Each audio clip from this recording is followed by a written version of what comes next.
行くよ。このタコのある公園の裏側に赤いレンガの工場の廃墟があるよ。すぐ裏側にあるからちょっと見に行ってみよう。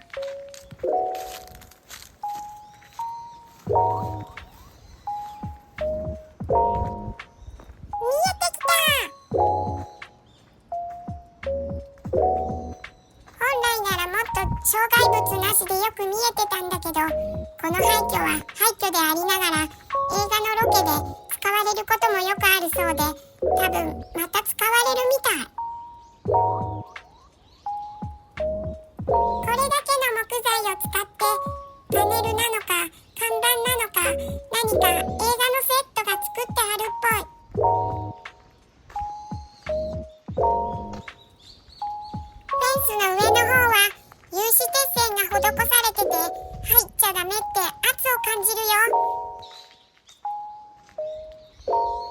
木の板の表側が見えるね。パチンコとかなんとか工務店って文字が見えるね。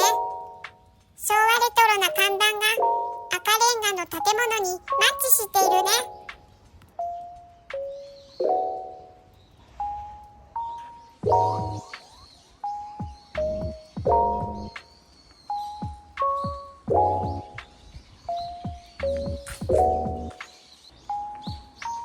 ここだけ昭和にタイムスリップしたみたい。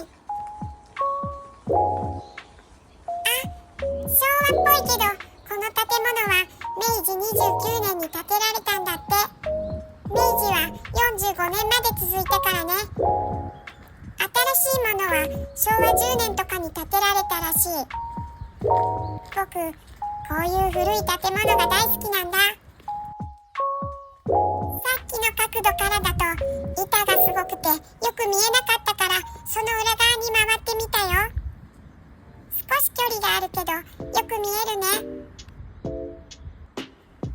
苔というかツタが赤レンガに生えてて、それがまたすごくいい感じ。これも自然に長年かけてできた産物だから新築ではこの雰囲気は出せないね。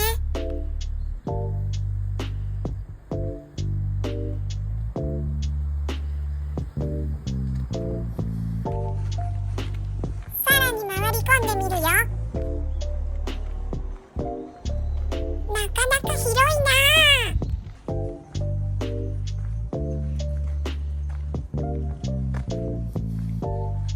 どうやらここが正式な入り口みたい。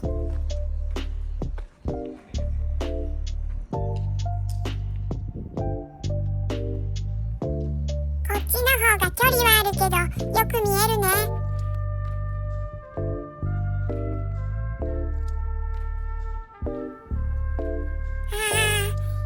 やっぱりこういう古い建物はノスタルジックに浸れてすごくいいなあ。いろんな映画やドラマのロケ地として使われる理由がわかるよ。いろんなところに無断侵入禁止の文字が目に入るようにされてるね。監視カメラが常に回ってて敷地に入ったらすぐに警備員が駆けつけるって書いてあってちょっと怖かった。それだけ厳重にされてる割にはほとんど人気は感じなかったな。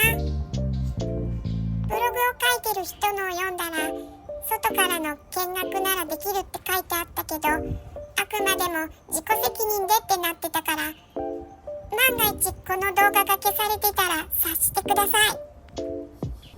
一周回ってさっきの場所に戻ってきたよ。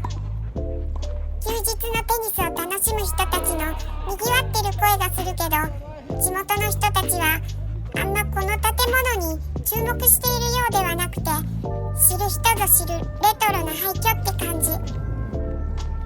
調べてみたらオールウェイズ続3丁目の夕日や毛量の箱、私は貝になりたいとか有名な映画にもよく使われてるんだって。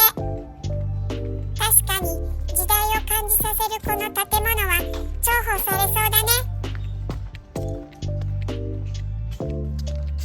さていかがだったでしょうか。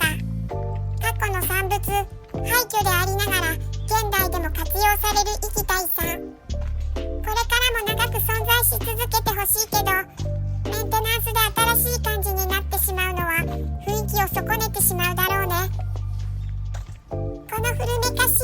建物をそのまま使うことがとても尊いことだと僕は思います。それじゃあまたね